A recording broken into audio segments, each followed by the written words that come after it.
សកម្មភាពនៅកន្លែងចក្រានបាយទៀតហើយអ្នកទាំងអស់គ្នាមើលនេះអូស្លស្លក់តាពាំងនេះអូមើលនេះជាមួយនឹងក្តាមស្រុកខ្ញុំមិនបាច់បុកទេដាក់ទៅវែងជើងហ្មងទៅ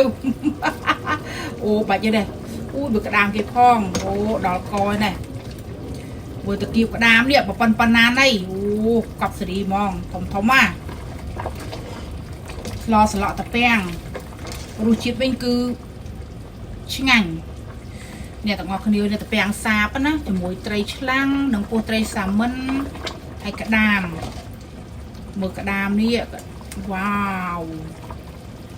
ស្រុកខ្ញុំបាច់បុកអីទេដាក់តែមូលចឹងទៅណាហូបមិនស្រួលបាក់ថ្មីមកនេះតាគៀបធំមកនេះធំតាគៀបមើលនេះមើលតាគៀបគេនេះប៉ុណ្ណានៃតាគៀបក្តាម